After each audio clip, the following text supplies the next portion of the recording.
په یو لرې پروت کلي کې یو سپین ږیری سړی او زوی یې اوسېدله. سپین ږیري کاکو زوی ته ډېر زړه خوړی. تل به په دې فکر کې و چې څرنګه هغه ته لارښوونه وکړي، ځکه زوی به یې چې کله هم غوسه سو نو خپل قهر یې نه سوی قابو کولی. توندې خبرې به یې تر خولې وتلې وې. دوستان او ملګري به یې تل ځینې خفه وه. بله ورځ کاکو خپل زوی راوغوښتی. هغه ته یې وویله چې زویه په ژوند کې خو لوړې ژورې خامخا راځي، کله به ښه خبر اورې او کله بد، خو د دې معنا دا نه ده چې ملګري درڅه خفه سي.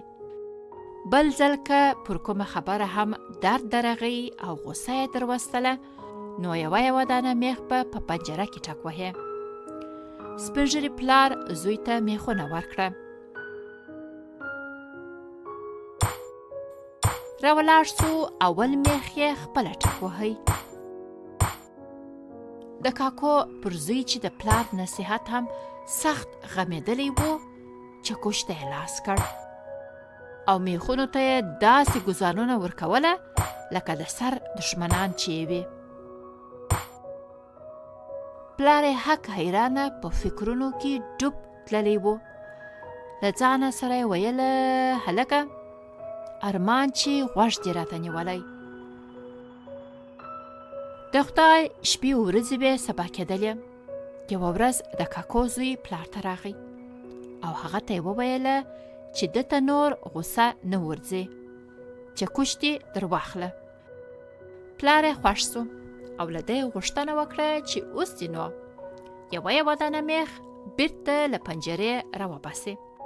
هغه و چې هلک پنجرې ته وچوغېدی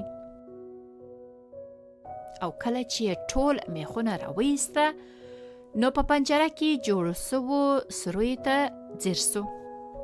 پلار یې ورته وویله که دې په غوسه کې له خولې توندې خبرې وتلې وای، سپکې سپورې دې ویلې وای، نو د ملګرو او دوستانو په زړونو کې به دې دغسې داغونه جوړ سوي وه.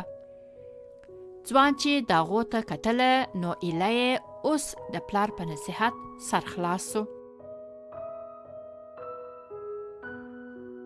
ځوان له پلاره مننه وکړه چې د ژوند دومره مهم درس ته یې متوجه کړ.